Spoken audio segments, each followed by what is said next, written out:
Bet365 sponsors the 59th Minute FPL podcast, and they stream over 150,000 live sporting events every year, connecting you to every game that matters. Bet365 offers a wide range of markets, including first, last or anytime goal scorers. Download the app and see for yourself why it's the world's favourite online betting company.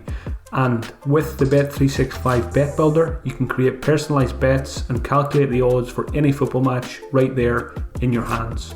Their app lets you watch thousands of games live, but if you can't watch it for any reason, you can stay in touch with instant match updates. Bet365 is the world's favourite online sport betting company. The app can be downloaded from Google Play and Apple App Store. Over 18s only. Please gamble responsibly. Hi folks, welcome to a new episode of the 59th Minute FPL podcast, which is brought to you by The Athletic. I'm Mark McGettigan. You can find me on Twitter at FPL General. Gameweek 11 is behind us, and we've got a busy week ahead next week, with Gameweeks 12, 13 and 14 being weekend, midweek, weekend. So it's going to be an FPL roller coaster over the next 10 days or so. Gameweek 11 was the highest scoring gameweek of the season so far, the average being 62 points. We often say in FPL that it's a good week to have a bad game week, but this week was an example of when it was a bad week to have a poor game week. Don't worry though, with those 3 game weeks coming thick and fast next week, it's the perfect opportunity to bounce back if you had a disappointing game week 11. The main headlines from the most recent game week: Calvert-Lewin scored his 11th goal in 11 games this season. KDB and Sterling did the damage for Man City in their 2-0 win over Fulham. Half-time substitutes Bruno Fernandes and Marcus Rashford inspired Manchester United to a comeback win at West Ham. Oli Giroud continued his good run of form, scoring in Chelsea's 3-1 win against Leeds. Patrick Bamford was also on the score sheet in that one. Wilfried Zaha was the highest scoring player of the game week, racking up 18 points against West Brom on his return to action. Jamie Vardy scored a late winner for Leicester at Sheffield United. Son and Kane provided goals for each other yet again in a 2-0 win over Arsenal. Jota was benched for Liverpool as Salah went big against Wolves. And finally on Monday night, Danny Ings returned to action from the bench to score a penalty which won all 3 points for Southampton against Brighton. The Game Week 12 deadline is on Friday this week, so make note of it, 6:30pm UK time. It's worth noting as well, so Game Week 12 deadline is Friday, then the Game Week 13 deadline comes pretty soon after that. It's on Tuesday and it's at 4:30 UK time, so it's a bit of a nightmare, especially for people who work until 5 o'clock on a weekday. You've got to make sure your FPL team is locked in by 4:30 on Tuesday. That's for the following game week, so keep that in mind. The next 3 deadlines are Friday this week, then there's Tuesday, and then it's Saturday. If you're not yet subscribed to The Athletic, this week is a good week to do so because there's a new sign-up offer. You can, if you buy a subscription, you can then gift a subscription to somebody else. So basically buy one, get one free. Perfect gift for somebody this Christmas if you're like me and you're doing your last minute shopping and you haven't got it all sorted out yet. To get that offer, go to theathletic.com/FPL pod. In doing so, you'll be able to get ad-free versions of this podcast, my weekly FPL column every Thursday, and you'll also be able to take part in the weekly Q&A, which myself and Ben Dinnery do on Fridays. Yet again, there's no new members to the 59th Minute Club. It's been probably 3 or 4 weeks now since we've had a new member. A couple of notable mentions, a couple of 61-minute appearances. Anthony Martial for Manchester United. Andre Gomez as well, who came off the bench in that Everton game, managed 61 minutes. He's already in the 59th Minute Club, so he's very close to getting a second shout-out.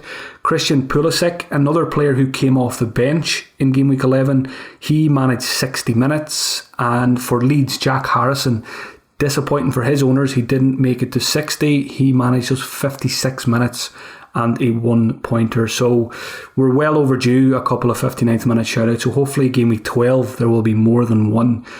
A quick review of Game Week 11. I went into the game week with 2 free transfers, and what I did was I got rid of Jack Grealish and Harry Kane, and I brought in Kevin De Bruyne, who I captained, and I brought in Bamford. So it was good to see both of those players I brought in did well. Obviously frustrating to see Kane do well again, but it was kind of expected anyway. He's been on fire this season. People were asking me, why did I get rid of Grealish instead of getting rid of James Rodriguez? So this was a tough decision, and I kind of chewed on it all week last week. And in the end, I just wanted to leave myself, on paper at least, stronger for game week 11, because James had a good fixture against Burnley. Obviously, in hindsight, looking back now, I probably wish I kept Grealish and got rid of James Rodriguez. But, on another day, James gets you, 8, 9, 10 points against Burnley, and then, keeping him would have been justified. So, yeah, looking back, I probably wish I have Grealish now, and I'm sure he'll come back at some point in the near future. Overall, very good game week, 79 points. That brings my total to 715 for the season.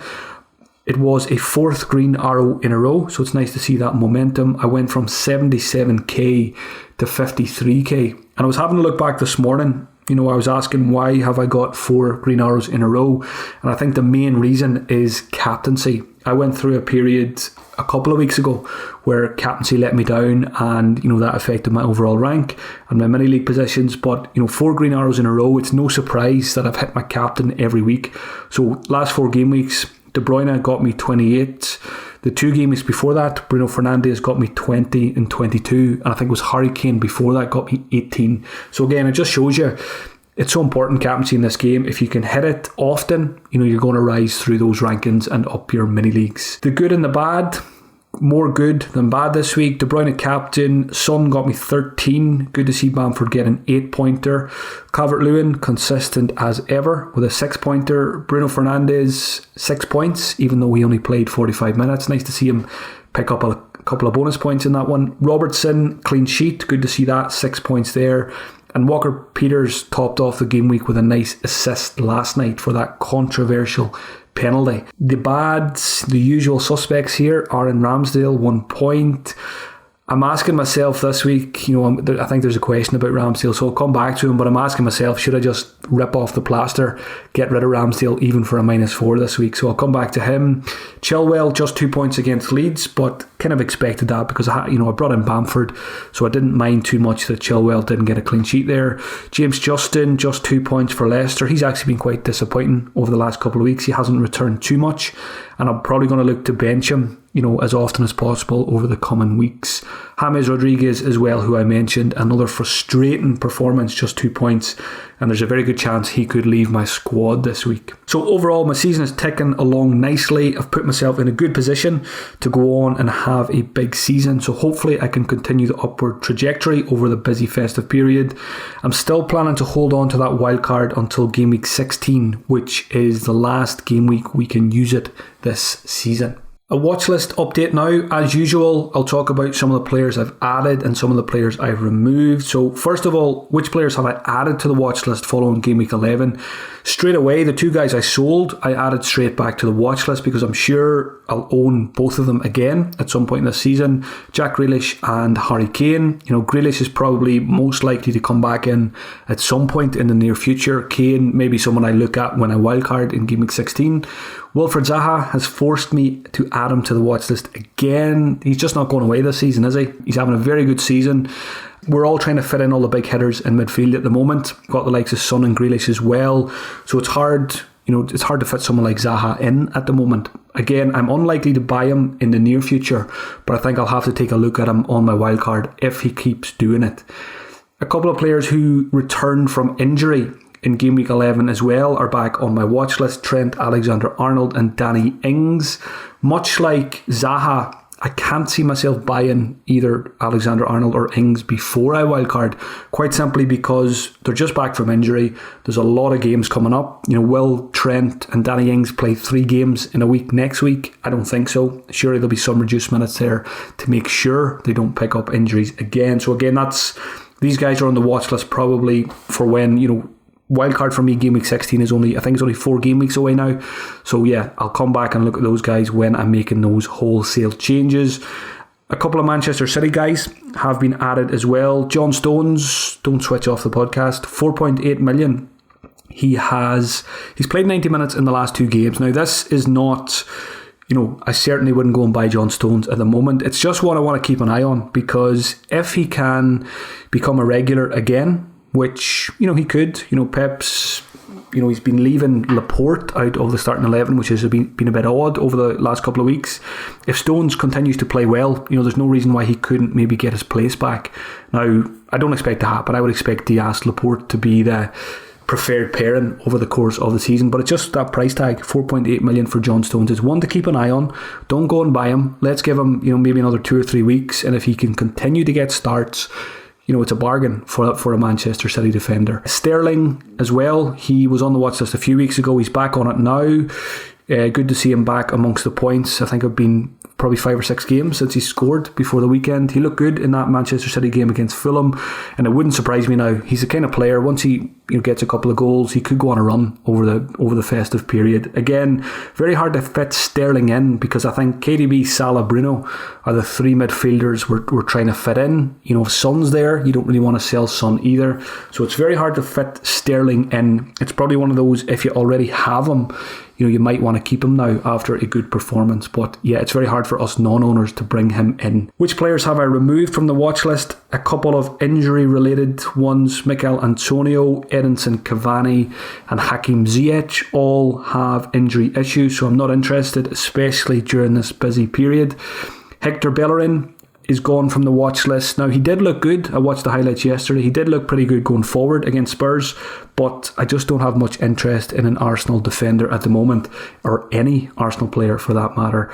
And the final player removed this week is Theo Walcott. He was only on the watch list while Danny Ings was out. Now that Ings is back, I don't like Walcott as much. I don't think he'll get as many minutes. Off the top of my head, I think he got 68 minutes last night. So again, that just shows you, there's more competition now, especially with Redmond should be back soon as well. So Walcott probably not as nailed on as he was for the last couple of weeks. Time to tackle some Twitter questions now. Thanks as always to everyone who sent them in. I've picked out 10 of the best. First one comes in from Sean Henderson. Is it worth dropping De Bruyne for Salah? Delicious looking Fulham fixture next. Does it sound like I'm chasing points? So yeah, I think a lot of people are going to be in this scenario this week. Do I sell Kevin De Bruyne to get Salah, to captain Salah against Fulham? This was part of my thinking. When I made my moves last week, I brought in KDB with the plan of potentially selling him for Salah this week, and then even going back to KDB the following week. So doing the hokey cokey with the big hitters, which is something I don't usually do, but I think it's okay to do so when captaincy is involved. So is it worth dropping KDB for Salah? I sat down last night and I watched the Man City game back, and De Bruyne was phenomenal in that game. And watching it, I just said to myself, I can't sell this guy, even if it's for Salah. So my answer to this question is, if you're considering selling De Bruyne for Salah, I would find another way if you can. And that's what I'm trying to do this week. I'm trying to find a way of getting Salah where I don't have to lose Bruno, and where I don't have to lose De Bruyne and Son as well. I don't really want to lose any of these big hitters who've been doing well for me. So I'm going to try and shoehorn Salah into my midfield, which I'll talk about when it comes to my transfers. So my advice, having watched that Fulham game back, De Bruyne for Salah. If it's your only way to do it, then yes, I think it's okay if you're going to captain Salah. But preferably, if you can get Salah in without selling De Bruyne, that is the ideal scenario here this week. Sean asked, does it sound like I'm chasing points? I don't think so. People will say you're just getting Salah because he did well last week. That's not the case. He's playing Fulham. We've highlighted this fixture weeks ago that this is going to be probably the most popular captaincy choice this week, Mohamed Salah, especially if he gets the night off in the Champions League, which hopefully he will. I think if Salah doesn't start in the Champions League, it's an easy buy and an easy captain. I think it's very similar to De Bruyne last week when he got the rest in the Champions League. He was an easy captain then for the league game at the weekend. So yeah, I think Salah, I was also considering maybe not getting Salah. I could just get Jota instead, but to me it feels like maybe trying to be too clever. I think Salah is by far and away the better FPL pick. He's got the penalties, and I think he's a more reliable captain than Jota is. We've seen Jota benched last week, so that could happen again. So yeah, for me, I'm leaning towards get Salah at all costs this week. Question from FPL Diet: with all these big hitters flying about, Who are your preferred sub 4.5 million defenders to help balance the squad? I like this question because, most of the questions that came in this week were all about Salah, De Bruyne, Bruno, the Spurs guys. But, in order to have them players, we need to have some cheap players in the rest of our squad. So FPL Diet's talking about defenders who are under 4.5 million. So I've looked at 4.4 million and below.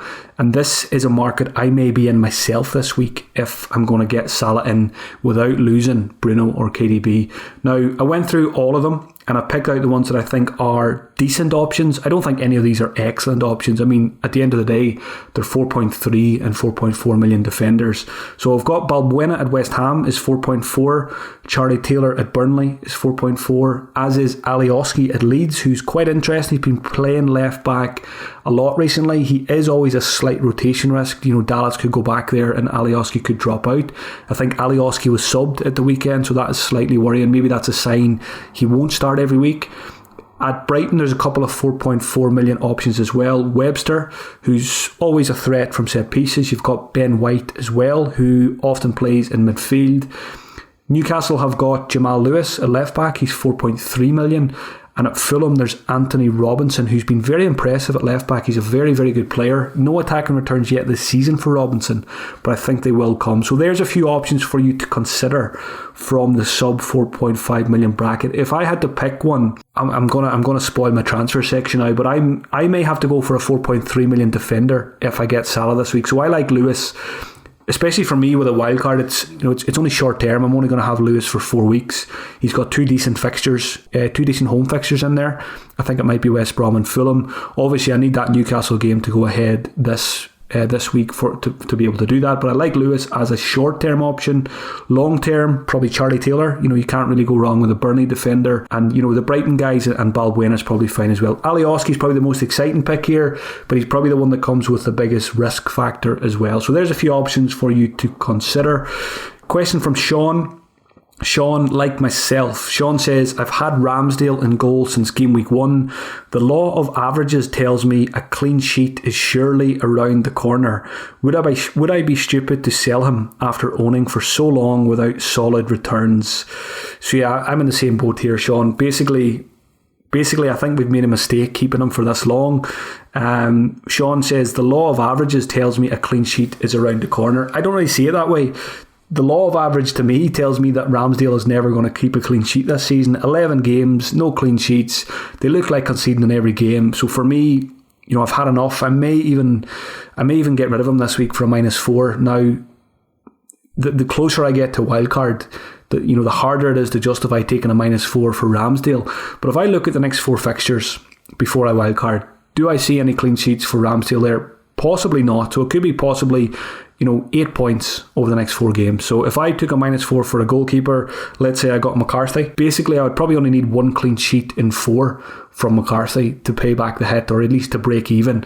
And to be honest, selling Ramsdale for a -4 would just be for my own sanity, so I don't have to log in and look at his name every time I log into the FPL website or look at the app. So yeah, it's when it comes to Friday this week, I think I will be tempted to take a -4 and get rid of him. Just to, it can be looked at as a protection move as well, because Ramsdale's ownership is extremely low. So if I took a -4 and got in a high owned goalkeeper, someone like Martinez or McCarthy, at least when those guys do get clean sheets over the next few weeks, if I have them, it protects myself a little bit, rather than getting those 2 points from Ramsdale. Now, I don't think I can get Martinez because I've got Steer and I've got Watkins. So if I got Martinez this week for a -4, it blocks a move for Grealish. So I need to be careful around that one. But there is a good chance I will just bite the bullet this week, get rid of Ramsdale so I don't have to look at him in my team anymore. Question from FPL Swiss.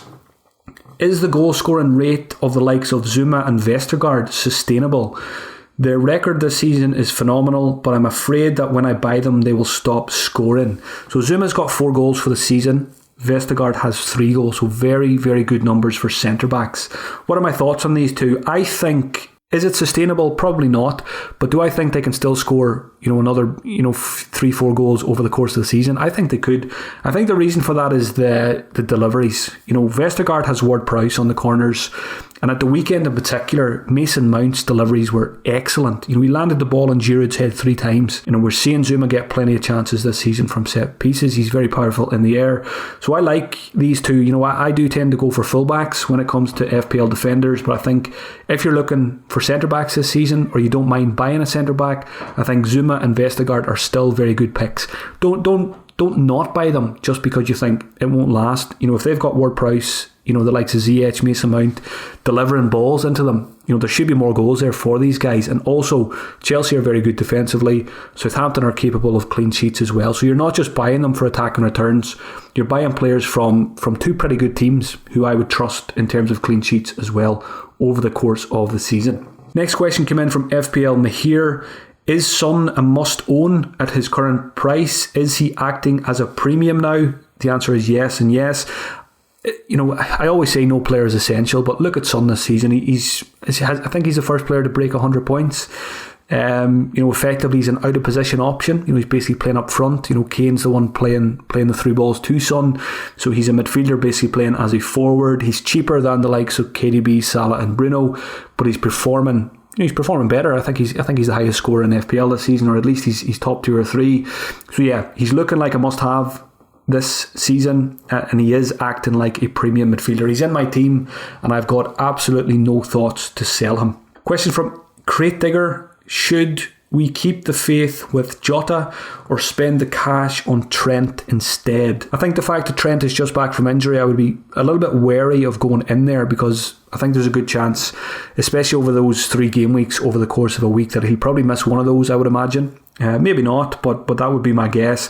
That would be my guess for most players in the league, really. There's going to be a lot of rotation over the next week or two, so make sure your bench is in order. So yeah, if I own Jota, I would be happy enough to keep the faith in him. If I owned him, I would be hoping that he wouldn't start Champions League this week.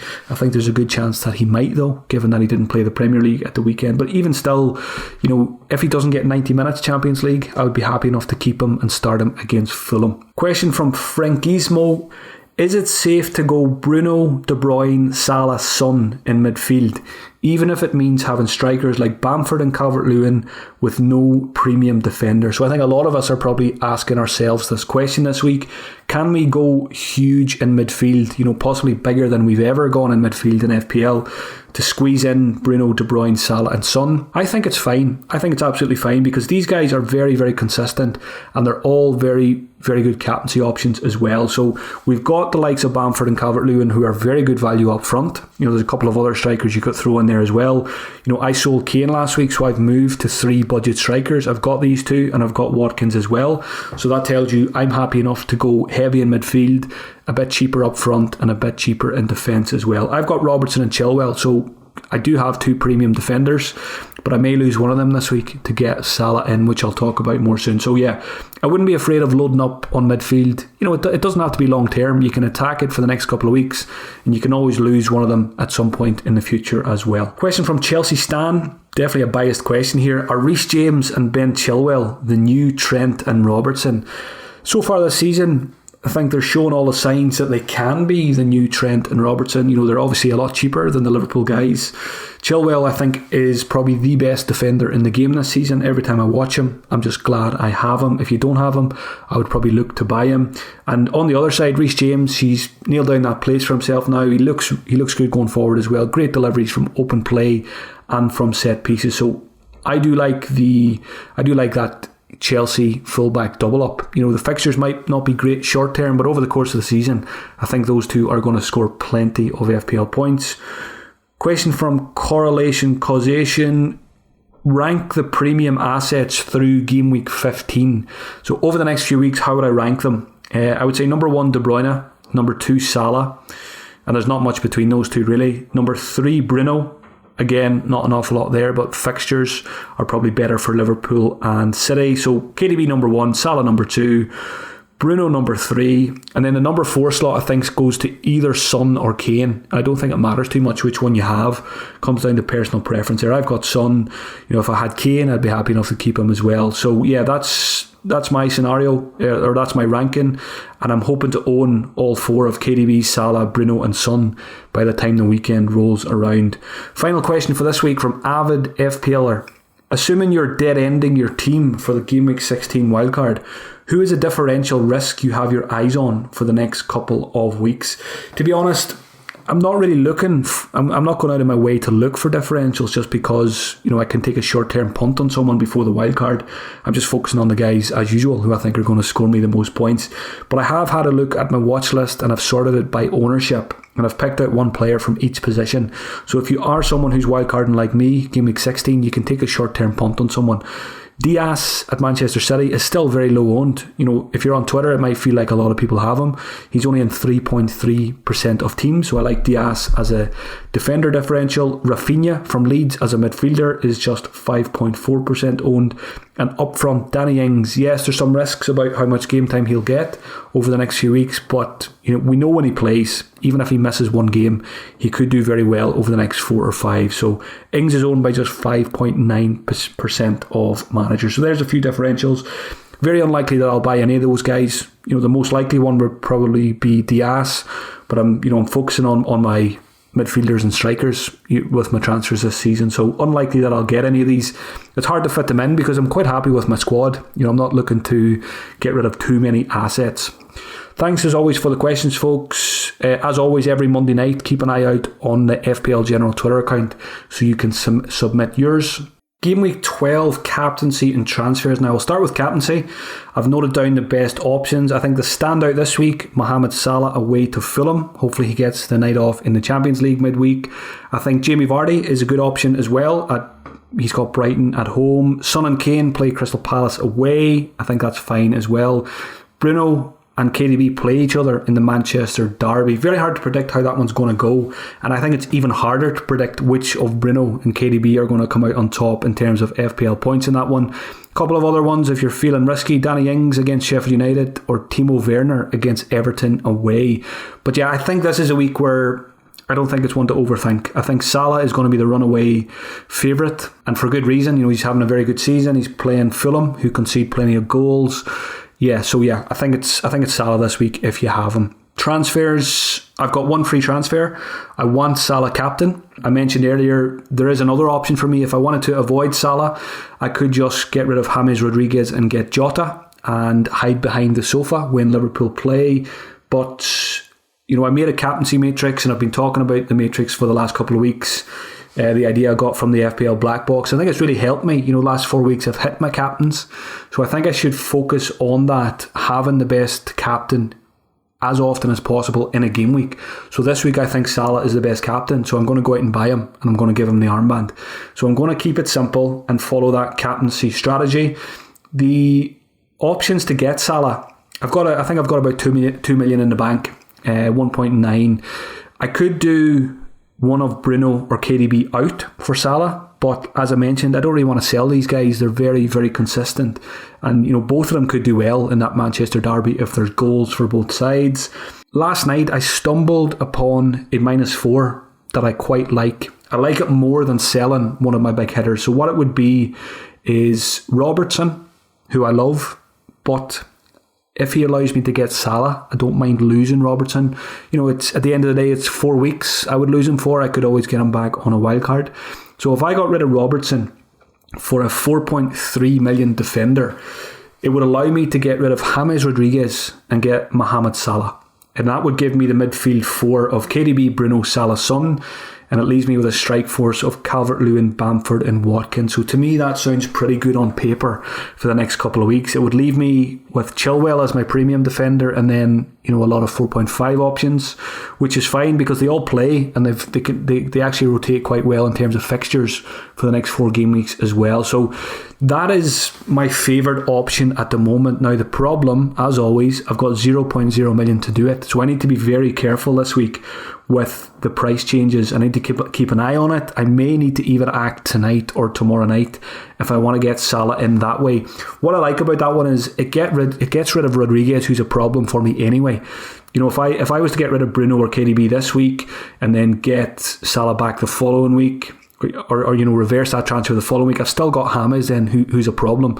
So yeah, I like that idea. The defender I'd probably looking at is Jamal Lewis at Newcastle.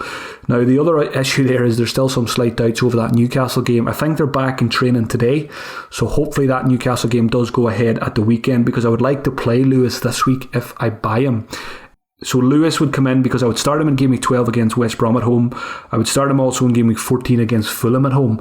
And then in Game Weeks 13 and 15, I can just bench him because I've got Walker Peters and Justin there as well. So that is my thinking. Robertson out for Lewis. James Rodriguez out for Salah captain, and go big in midfield for the next couple of weeks. Thanks for taking the time to listen, folks. If you'd like to hear more podcasts from me this week, check out patreon.com/FPL General. Have a good week, stay safe, and good luck for Game Week 12. I'm hoping to record a day earlier next week for the midweek round of fixtures. So rather than Tuesday next week, keep an eye out for a podcast dropping on Monday. So there'll probably be 2 podcasts next week, probably Monday for Game Week 13 and then probably Thursday for Game Week 14. So don't worry, I've got you covered for the next couple of game weeks. I will talk to you all next week.